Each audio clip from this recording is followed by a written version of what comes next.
Before we jump into today's episode, a quick note to say that open wide conversations are for interest only. We don't provide medical or clinical advice or legal or employee relations advice. Please do consult with a qualified healthcare professional if you have specific concerns related to your mental health or any medical conditions. Open Wide is recorded on the land of the Bunurong people. We acknowledge the richness and diversity of Indigenous communities and the wisdom of storytelling that has been passed down from generation to generation.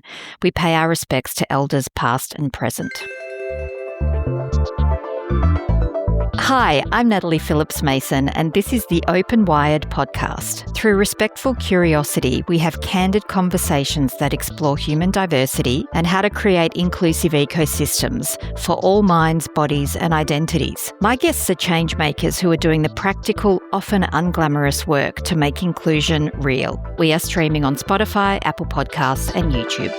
My guest is Johanna Barker, and this conversation is, I have to admit, very close to my heart. So Jo and I were introduced by a mutual connection in 2019, and I first approached Jo for an interview before I launched Inclusive Change. I was in a period where I was doing a lot of different conversations and really doing my own sense of research around neurodivergence and trying to get a feel for all the different experiences, particularly within professional spaces. And Jo graciously accepted to connect and share her experiences with me. And we began a series of conversations and coffee meetings that were really quite profound to me. And so I'm really thrilled that Jo has agreed to be my guest today. Hi, Jo. Hi, Natalie. Thanks for the opportunity. As you know, I'm very keen to encourage neurodiversity in the workplace. Well, that's a fabulous thing because we're going to explore all elements of that today. And I thought what I'd do is just give people a sense of your career and your career history. Let's not rehash your CV because as you first reminded me when we first met, people can go online and see your career. So we're not looking to rehash your CV, but I think it's really important for people to understand the types of roles that you've done, the types of sectors that you have participated in, and also your academic career. Well, my life started off like many neurodiverse people in that I couldn't get a job despite getting the absolute top marks anyone had ever seen in what I did in the late 70s, which was computing and finance. And indeed, I went on and created the Business Information Technology degree, which I think a lot of people out there probably have. So, yes, that was a lot of work. Fortunately, where I went and studied at Swinburne, they allowed me to teach there. So my beginning was as an academic and a very young senior lecturer who thought that the world needed to change because I was absolutely driven by a curiosity about a need to focus and do something that mattered. I just felt that commerce was going to use computers, even though commerce didn't really see that opportunity. So, of course, that meant I got into consulting. That meant I got on to C-suite roles, so CFO, CIO, COO, company secretary, anything that was new in the technology fields, in the finance fields, in the banking fields. But it's really about being curious, having that neurodiverse advantage of seeing patterns and seeing patterns on the interface. What does that mean? Well, I was very insecure. I just believed because the world didn't work the way I thought it did. I just believed, well, the world's right. They're the majority. They're the people I come across all the time. I don't get them, so I must be missing something. So I wanted to know more and more, and I wanted to find the patterns because the patterns relaxed me. But those patterns saved money for the businesses. They made me very good at what I did. Many new ideas come when you listen to those interfaces, and I was able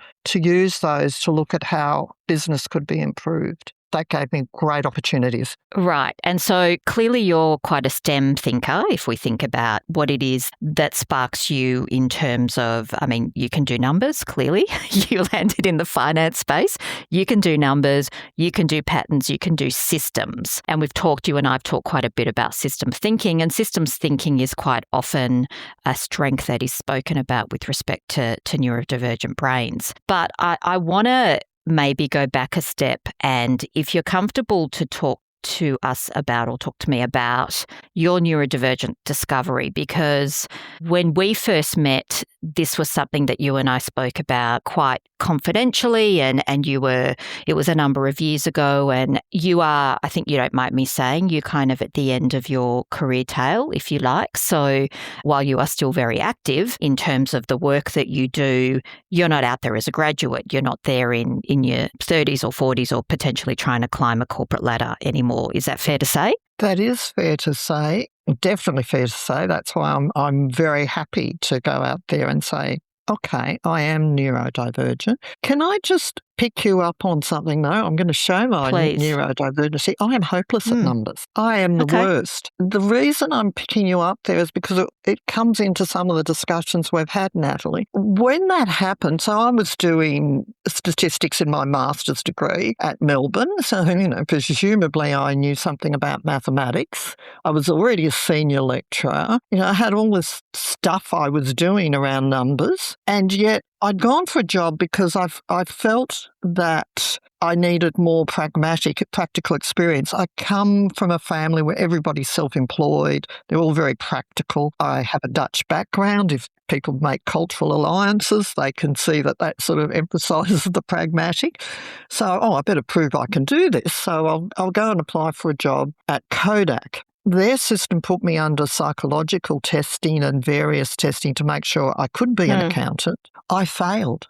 The organisation was generous enough to retest me 3 times, and I failed every time. And that I cried, and that nearly destroyed me. And now that I'm older, I think Kodak were right. I think that all of my numeric skills, and they are high in terms of they've been tested in an academic setting and in a pragmatic setting, is I solve numbers a different way than neurotypicals do. I look at problems differently because the presumption exists and I don't get there that way. And then I realised that some of the answers I'd given on very complex share pricing models, I'd look at the difference in the gradient, say.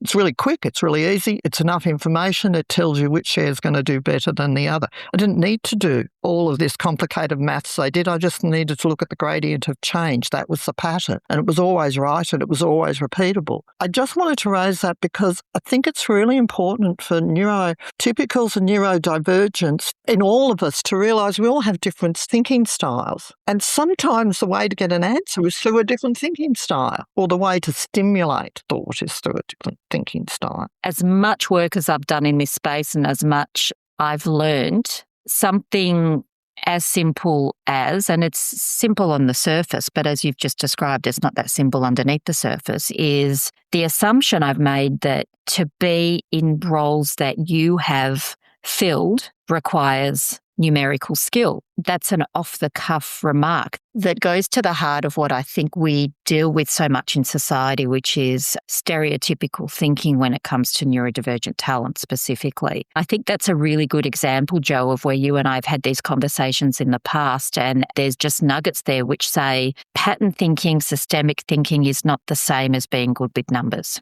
Point blank. But you can look like you're good with numbers and you can solve numerical problems. You just do it differently. So going back to your neurodivergent discovery, are you comfortable sharing with us how that happened for you, what that has meant for you in terms of the later part of your career? I'm eternally grateful, actually, to get the diagnosis, although I didn't plan it. I need to step back and say that I attributed my differences to my cultural background difference, in that I am a Dutch citizen and an Australian citizen. So I thought that everything I did and the way I saw the world was because of that.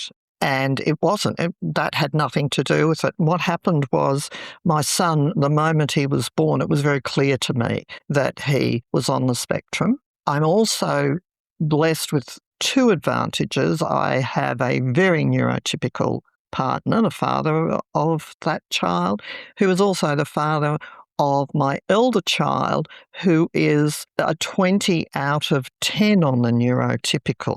So I've got 2 extremes. And that elder child, of course, had already trained me into her way of living. So along comes this child that needs attention, in speech, in physical movement, in learning what a white lie is. He gets through school. He can't get a job, of course, because he's not going to pass interviews, the same as his mother. And there was a charity that existed at the time called Specialising. Packard had approached them to find specialists in cybersecurity, and they described the person who was my son. But to get into that program, you needed a diagnosis. So off we go. Take him to the doctor. The doctor, who'd been our family doctor for years, looked straight at me and said, "Of course he is, and you are too."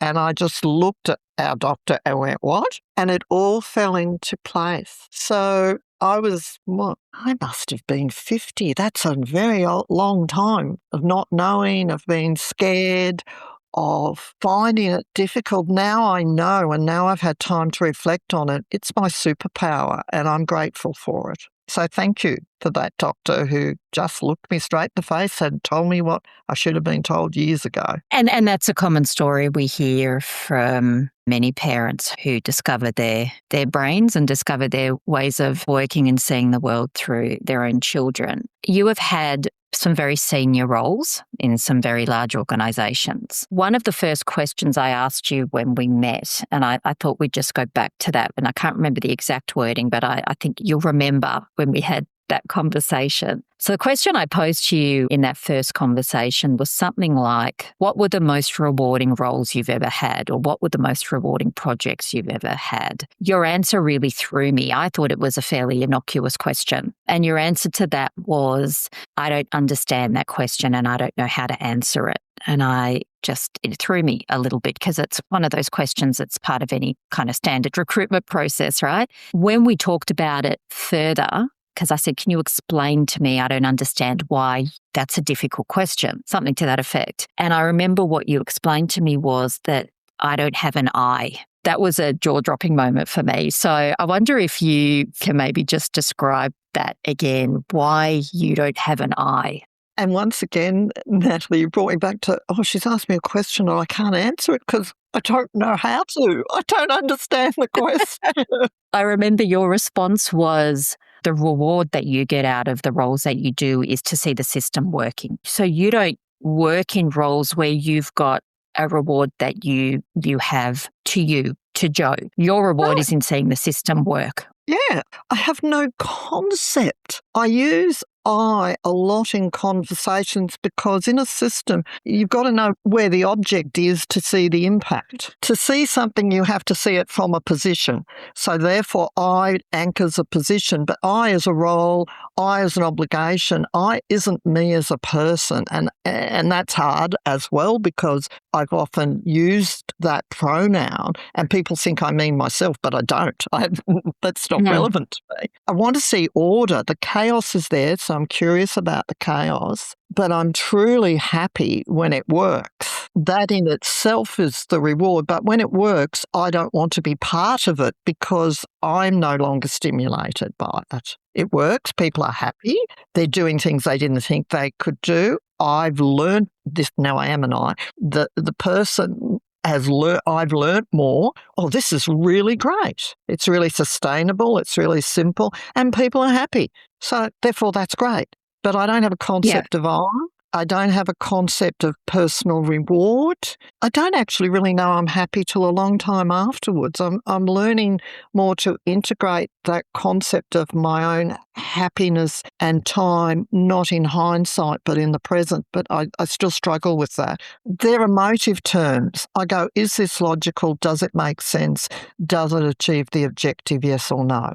And that's a really great segue into the board piece, because we were going to talk a little bit about boards and inclusive boards. And so what I'm curious about is how your neurodivergence has impacted, and I guess maybe it's a social environment, social communication, conversation more than anything else. But have you reflected on your individual communication styles, for example, when it comes to boards and governance frameworks, which are quite rigid in their structure? And does your role on boards, do you enjoy the process? I mean, I'm going back to emotive and I again, but what's your experience been and how are divergent thinkers welcome in the boards that you have participated in? Probably not, but probably really appreciated when they are there. Because boards are about policy, they're not about process. I am very good at seeing a black swan. I am very good at seeing where things are just simply illogical. You'll get something from an exec and it's internally inconsistent,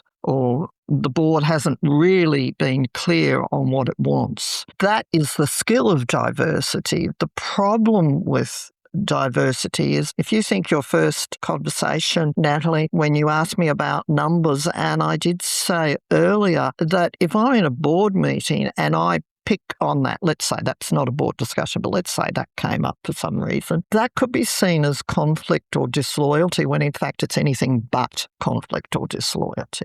It's about improving the group. So that becomes very difficult. I think my gender both works for and against me. I do actually want to do a shout out to a board member who, if he ever hears this, will know it's him. One of the most successful boards that I was the party to. I've got to thank this one person because he always threw the ball to me. If I said something that clearly the group hadn't understood, he would throw the ball back at me and say, "Joe, explain to me more." And he would hold the field until I had had the opportunity. And because he did that, my ideas and my participation was more valued by everyone, including me. And that was very, very helpful. So now I find that giving context to the neurotypicals, I want to talk about X, Y, Z because it's important to this question, because is really important before I make my statement that I want to make. So you've learned over time, that is the best way to provide that context. Because I can't just come out with the answer. I'm like that little kid at school, the typical, again, very typical for my style of neurodiversity, is that in a test we give the answer and we don't explain how we got it, and we have to be told, no, the teacher wants to see you working. Well, why? I mean, it's a waste of time, isn't it, surely? But apparently it's not. But I have to be told that. And so now I do that in a workforce. I give context, and then within context I can explain, because I'm coming from such a different angle that people need time to fit their neurotypical minds in. You remind me of the double empathy problem, the Damien Milton theory around double empathy. And this to me sounds a very great example of people actually understanding themselves and everyone coming to the party to make sure that they're understanding the way the other person's communication style works, which sounds easy, but is a lot harder to do in practice. You and I, again, when we first spoke, there was another comment that you made to me that sat with me for a long time, and you actually thanked me for being curious. Your comment was, there have been very few people in your career who have been curious and who have taken the time to clarify, perhaps, and get to better understand the way that you lead, the way that you communicate, the way that you see performance outcomes. You know, that was quite impactful for me. We also spoke, and the words you used were supporting autistic diamonds. How do you best foster that neurodivergent talent? And if you were going to talk today to people leaders or people and culture teams that are recruiting talent in, what would you like to see that perhaps you have been able to foster yourself within your teams, or you might like to have seen done differently? It's a very deep question. I think asking why is really important. And I did thank you, and it's quite genuine, and it's something I try and practice. Why? I think observing behaviours is very important, and I don't think that management or HR or anyone do that enough.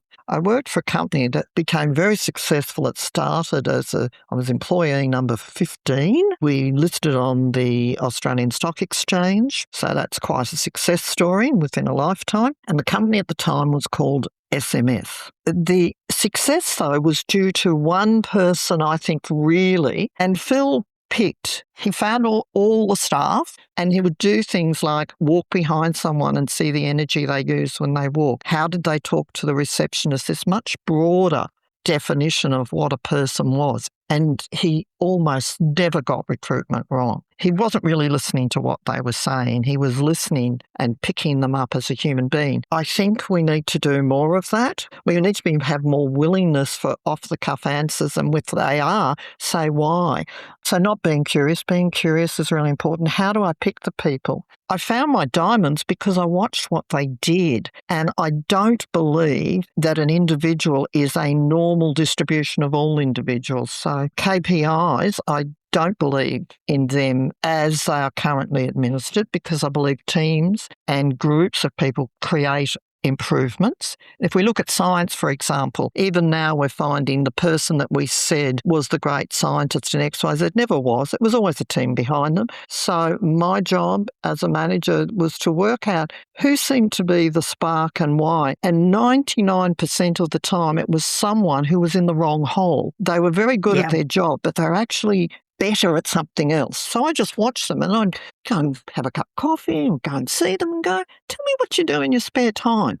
And you'd find out something about them which didn't fit the pattern of the job they were in. And you'd go, so I could move you into this job, which would actually amalgamate the schools of your private and your work environment, and then you'd fly. What I'm hearing from what you're saying is you look to what gives people their spark, you look to what gives people their levels of interest. And again, from a systems perspective, is you connect the dots to ensure that the outcome is beneficial. I think that the essential feature for me at least, and all people are different, but it's a common trait that I have noticed in my neurodiverse friends, is we think respect is a really, really important attribute, and it means giving respect and ensuring the people around me have respect. And that is more important than anything else. And if you can do that, they will fly. Very interesting, and very on the surface shouldn't be that difficult within workplaces, but perhaps not everyone understands how to give people that respect, or what respect people are actually looking for. I think that's very true. And I think they think it's about hygiene factors, about having an office, about your pay. Respect's got nothing to do with that, in my opinion. It's far deeper than that. It's about recognising your uniqueness and taking the time to look for it, because that's where the diamonds are. It enables you, sometimes you have to cross the boundaries. I think we need to be brave about respect. So I worked at a large bank whilst we were retrenching hundreds and hundreds of people. I always kept hand lotion in my handbag. I don't use it, but I know that when people are really stressed, if I take your hand whilst you're crying at your desk, you don't even work for me, you're not even in my department, but if I see you and I take your hand and I say, can I, obviously I have to ask permission, and I rub hand lotion, assuming you're not allergic to it, in your hand, just calmly, you'll be able to pull yourself together. It seems to be a human thing that if you can do that and you can get onto some sort of calmness in yourself, you will then be able to confront the situation. So despite the fact that in that bank it is definitely against the rules to touch people, I have to say it was the HR people at 9 o'clock at night crying their eyes out that I sat beside and put my hand lotion on their hands and rubbed their hands. It's against the rules. Sack me if you want to, because that person is better for it. And I'm happy because now they can focus. I would say anyone that's worked with me for more than 3 months would walk over hot coals to be in my team, and vice versa me for them. The first 3 months are really hard because I'm still trying to work out that person's pattern. How can I give that person respect? And they're trying to work out, she's not coming from anywhere that I expected. So what's going on? So there's a bit of a settling in. But after that, it's all fine. And is it fair to say, before we finish up, is it fair to say that people will always know what you're thinking and what you're asking of them? It's really interesting. I had to, part of very senior roles is that you are constantly reviewed, which is fine. You have psychologists meet with you frequently to make sure that you're performing at your top leadership. The person that I had at one stage, you'd use 360s all the time, said that she'd never come across an exec who was so liked and so well respected as me, which shocked me. I thought, I didn't think anyone liked me, so I'm a bit surprised by that. But she said some of them don't trust you. And I thought, Actually, that's my highest contribution is trust, because I couldn't see where I'm coming from, because I wasn't always good at contextualising, and I'd just come in at something, and therefore, because the link's not seen, I'm not seen as necessarily as trustworthy. So it's taken me a while to work out, how could someone see me as not trustworthy? That is the one thing I am. Yeah, is it a communication thing? It's not contextualising where an idea came from. It's jumping into the ideas. It's the giving the answer without the workings. Yeah, and they think that you must therefore have an agenda. You're forcing them to. Yeah. But you have no agenda. It's like, no. That's why politics is so difficult, isn't it? Yeah, but I can't have been terrible at politics if I held the roles that I did. Really, I can't have been zero. I just got to it a different way, because if you have no concept of I, you also don't have that concept of fear. Like, learning's great.